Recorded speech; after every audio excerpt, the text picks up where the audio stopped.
I was up in Northern California this week, and I saw two locations that had the new Tesla semi-trucks. Pretty cool. It only seems fitting that the people in Northern California are driving the Tesla semi-trucks first, right? As always, Tesla has to do things differently, right? And they have one seat in the center of the cab, and they also have that door swinging out the opposite way. Do you guys think this is the future, or do you think this is just a novelty for now? Interesting, nevertheless.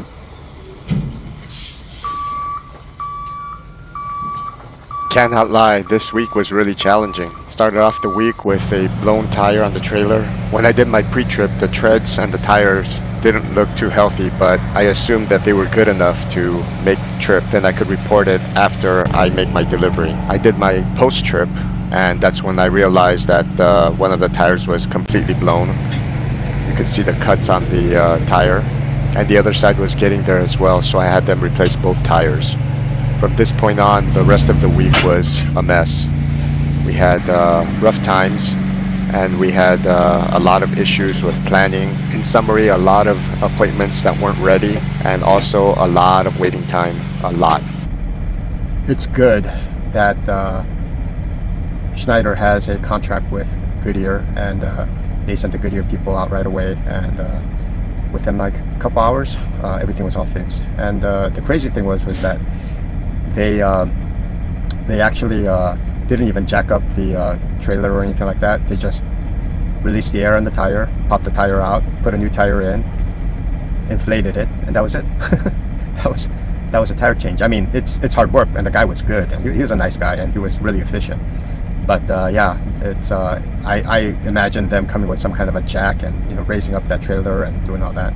And he checked to see if there were any leaks and whatnot, but there weren't any leaks. So yeah, that's pretty much how my first blown tire incident took place and the fix, I guess. Which leads me to say that in this business, in this line of work, you have to always expect the unexpected. The blown tires are kind of expected because when you drive trailers around and the tires are old, you're going to get a blown tire here and there. You're going to get a flat tire here and there. But in terms of the job itself, you really don't know what kind of curveballs are going to come your way. So I think the more experience you get, the more you could anticipate some of the hurdles, and you could probably maneuver better and avoid just headaches and whatnot. I am a regional driver, but on a dedicated route. So they have me on California, Arizona, Nevada, and Utah. And in the beginning, there were a lot of short runs, very short runs. And then, yeah, I did the short runs, and but I realized it just ate up my time, and it wasn't what I signed up to do. I signed up to do regional runs, longer distances. So I reached out to my team and I said, hey, listen, I want longer distances, and they accommodated me, and I've been getting long distance runs, in the range of like 300 to 400 miles one way, which is a lot better than 20 miles in the Southern California area with traffic, and you're sitting there at the distribution centers, whether they're receiving or shipping, and your time gets eaten up there. Those are jobs that they pay the day cab drivers to do, right? The guys that are local guys that can haul a bunch of stuff, attach, detach, go from point A to point B, boom boom boom, and then go home for the night. That's what they hired to do. So anyway, so I went ahead and requested for longer runs, and they gave it to me. In previous videos I talked about some of the long wait times at some of these places, and you just have to expect the unexpected. Like today I went to a location, and on my tablet, which has my workflow, it said that I was supposed to be there for a 1 o'clock appointment. And usually for those 1 o'clock appointments, if you get there about 12:30, it's safe, right? So I got there at 12:10. It was a long distance, so I kind of hauled, I kind of hauled butt and got up there. And when I got there, they said, no, you're not scheduled for today, you're scheduled for tomorrow. And I double checked my tablet, and no, I was scheduled for 1 o'clock. So I said, no, I'm scheduled for 1 o'clock today. They're like, no, there must be a mistake. You're gonna have to come back tomorrow. I go, what time tomorrow? They said, we open at 7 a.m. And I was like, okay, because it was 12:10 in the afternoon. And I don't know too many receiving places that are, unless it's closed for lunch, they don't, I don't know too many receiving places that would close, right? So I was like, okay, this is strange. So I reached out to my team and they told me that yeah, I have to go back in tomorrow morning. They rescheduled me, and I'm going in tomorrow morning. And I'm supposed to pick up from there this afternoon between 1 and 3, and yeah. So that's all going to get pushed till tomorrow. Hopefully they make the adjustments on my end so that I'm not dropping off and then waiting a full day before I pick up or something. Anything could happen because you're talking about human beings here, right? We're all imperfect people. Everybody's pulling in their direction, and so we have a lot of miscommunication, a lot of this way versus that way, and it's just going to happen. We as truck drivers on the receiving end of most of this inconsistency or miscommunication or problems, basically, right? So my thing is as drivers, I mean, if you think becoming a driver is going to be just you drive a truck, it's great, glamorous, and it's smooth sailing, it's not like that. You're dealing with problems day in and day out, so you have to have a large capacity. If you don't, a lot of people wig out in this job, right? They just can't handle it anymore. You get disrespected a lot. Like, you go and try to use a restroom somewhere and they're looking at you like, what are you doing here? This ain't no like public restroom facility, like that kind of look. And you're like, dude, I've been driving hours to get your stuff here. The least you could do is let me use your restroom. I haven't had a situation where they wouldn't let me use the restroom, but I've heard stories from people, and it kind of sucks. But they do give you that look like, like they don't want to be bothered or they don't want to help out. And so, if you don't have a thick skin, you're not going to be able to last here. You're not. That's just the way it is. Now, in terms of trying to maneuver well and going with the flow, it's kind of like you have to set. It's just like backing. You have to do the setup properly. So you have to do preemptive strikes. Basically, you have to try to avoid the mistakes before they happen. So when that, like some people, they get stranded. Like you take a load and they didn't assign another load for you, and you're sitting there until they assign another load for you, right? So what do you do? If you anticipate something like that before you finish your first load or before even you start on your load, you can say, hey, I need another load. Can you schedule me something for, this place when I get there? I'm going to be there in 3 hours. Can you please schedule something? And those are things that I think you can do preemptively, like you can do proactively, right? Now, in terms of maneuvering well, just learning how the places that you're going to operate. Don't just get busy, go in, go out in a rush and not make mental notes or not make even handwritten notes about that place. Because when you come back, you'll run into the same problems if you don't remember or if you don't, look at your notes. So I would highly encourage, get better at the job. You're going to have a ton load of obstacles hit you, so you have to just keep at it. Over time, you can kind of think about it like when you're driving, right? Once you get to a location and you're using GPS, make a right turn here, make a left turn there. And over time, you realize and you recognize the environment, and you know when to make a right and when to make a left. And it's just like that. Like when you get to some of these distribution centers, you know what the steps that are necessary. A lot of them use web technology or tablet technology. A lot of them will have a interface that's built into the tablet where you click. Some places require you to have certain numbers, a purchase order or a bill of lading number, and they're all different, so the better you get at it, the faster, more efficient you become. So that's what it is. And I think to get to that point of efficiency, it's going to take time, but at the same time you have to be proactive about it. You can't always be like this victim, like, oh dude, I went here and this happened to me, and then you go back and, oh dude, it happened to me again. It's like, whose fault is that, right? It's probably my fault, right? So yeah. Why trucking? Why did I get into trucking? I was when I was young, I was had a very entrepreneurial spirit. At the age of 22, I started my first business. We had family-run businesses throughout the years, and we did pretty well for decades. And then eventually we got out of the business, right? It was a clothing business. We got out of the clothing business, the garment business, and then I ended up getting into the corporate world. Basically, I joined a commercial real estate company and I started doing commercial real estate. I did really well in the beginning. I amassed about $50 million worth of listings in 5 months, and I did really well. And the funny thing was that was right around 2007. And before I knew it, the banking crisis hit. Everything took a nosedive. It was horrendous. At that point, I didn't have 2 pennies to rub together. It was really tough, so I had to rebuild. So I joined a company that was a startup, and we took that one from 0 to 40 million in about 2-3 years, and we did really well. That was it started off with just a small team, and we built it up. It was good. And then I got into another situation where I worked for a nonprofit. I worked for an outdoor furniture company. I was a VP at a real estate management company. And then, for one reason or another, everything went kind of flat. My resume looked great, but, at my age, who's going to really hire me? It's tough. You ask anybody that's 55, is it easy to get hired at a new job? And it's difficult. So I basically pushed the reset button. I reset and I said, okay, let's start over. And I don't care if I start from the bottom. I want to do something that I enjoy doing.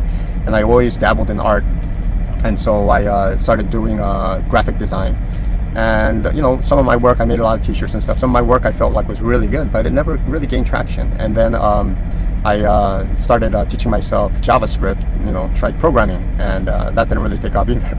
And then I got into 3D animation, and I thought, oh, for sure I can do something with this because, Unreal Engine and Unity and all of these platforms are just taking off, and there's always people hiring 3D animators and 3D graphics people, right? Well, no, that also ended up being a dead end. And so trucking, it's not my first choice. It isn't. If I had my first choice, it would have been the graphic arts or the 3D animation, especially, right?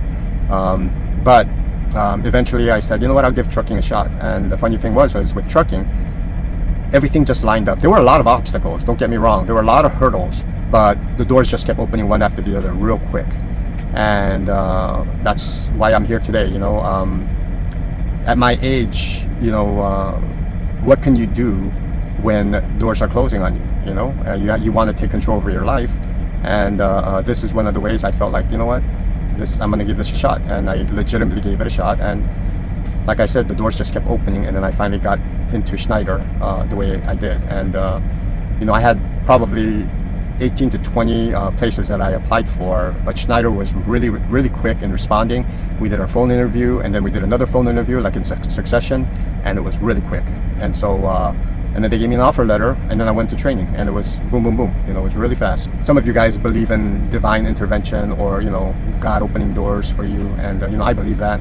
And this was an area where I was trying this way, trying that way, trying this thing, scratching this itch, trying different avenues, trying to figure out what my next chapter of life was going to be like in terms of my career or in terms of work. And I never, if you asked me, several years back, trucking, you're going to be doing trucking, I would have said, no way, there's no way. And so people ask me, Dave, what are you doing in trucking? Like they see my Facebook post and they'll say, what are you doing in trucking? And they can't believe that I'm a truck driver. And I can't believe I'm a truck driver, right? But here I am, I'm doing it. Like I said, is it my first choice? No. But is it my last choice? Definitely not. Do I enjoy driving? Right now, I do. You ask me 6 months, a year from now, I don't know. I don't know the future. I don't know what it's going to have, I don't know what kind of a toll it's going to have on my body. I don't know psychologically if I'm going to be able to hang. Or, there's a lot of veterans out there, kudos to them. These veterans are, they're machines, man. They're solid. They do it day in and day out, 60 to 70 hours a week and just grinding it out every day. And I don't know if I can do that. I'm going to give it a try. But, it is what it is. And, I don't think there's so much the glamour factor of this or the money factor, but it's just, I feel like this is my next chapter. And so, yeah, definitely the money is a factor because I want to make the most money I can, because, then you're wasting your time, right? Then you could be working somewhere else, right? And so, but the amount of hours that you can put in, and you're not making that much per hour when you put in that many hours. And for some reason in this industry, there's no time and a half and overtime. It's not like that. It's just unless you get hired per hour, right? Mine's is per miles and whatnot, and some stock bonuses and things like that. Yeah. So anyway, in the future, like I said, I don't know how long I'm gonna last, but in the future, maybe I'll eventually try a different type of trucking, maybe local, maybe intermodal, I don't know. I'm also open to being a lease operator and then eventually owner operator. I know that there are a lot of people that are against lease operating, and but I almost feel like that's kind of like the gateway to almost like a practice run before you get into your own truck. But if I continue doing this, eventually, maybe I don't know, maybe a year or 2 years, probably more like 3 to 5 years, get my own truck. That's what I would like to do. We'll see how fast it'll happen. I still need a lot of experience, so it's very premature. And like even yesterday when I had that flat tire, it's just a whole different ball game when you've got a big mega carrier behind your back, and basically you get a flat, they call one of their boys, they come out and they take care of it, and versus you on the road and it's coming out of your pocket, right? And that's painful, it hurts, right? So yeah, anyway, so that's kind of how I got into trucking. Where it's going to lead, I don't know. We'll see how it pans out. I'm hoping that it is a rewarding career choice. It's a mixed bag. I've heard veterans say how great it can be, and then I've seen veterans that have said you don't know what you're getting yourself into. Basically, it's like it's a mixed bag. So hopefully everything works out. So I feel like in this chapter of life, these doors are opening, and they're opening. Even though, despite the fact, because I've hit a lot of hurdles, and things just seem to work out in the end, and I'm grateful for that, because I don't know if I could deal with any more closed doors. When you get hit, when you fall down, you get back up, right? And I've fallen and gotten back up so many times, I'm getting tired. But I think most of us, we keep a fighter's mentality, right? Or else we probably wouldn't be alive, right? But yeah. I'm hoping for the best in this. I hope this journey ends up becoming fruitful. I know that in the beginning it's going to be rough, and I know it's going to be challenging, and I know the money's not going to be there in the beginning, but hopefully it pans out, and eventually it does get better, and we'll see. I'll keep you posted on how my journey goes. If you guys ever want to get into trucking, I would probably say think long and hard before you make that decision, because for me, my kids are all grown adults, and my wife, at this point, having seen me at the house for the last 5 years or so, she's ready for me to go out and make some money. So, she's been a trooper. Yeah, I love her to death. But if you're seriously thinking about this as a career choice, weigh out the pros and cons. If you put time into it, you're never gonna starve, really. There's always gonna be work for you, really. But you gotta like driving. You can't be in a hurry all the time. That's one of the things that will cause an accident or cause problems. You do have to take your time on this, and you have to be careful. And so yeah.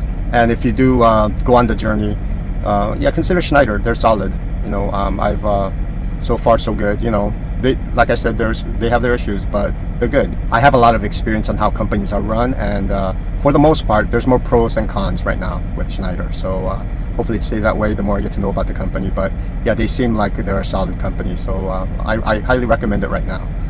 In the future, I might say something different, because I've only been there for just a training period, and this is the end of my fourth week now. So hopefully the honeymoon period lasts a little longer, and even after the honeymoon period, I have a good experience here. So anyway, I think that's about it for this week. Thank you for watching this video. Peace, and I will catch you later. Bye, guys.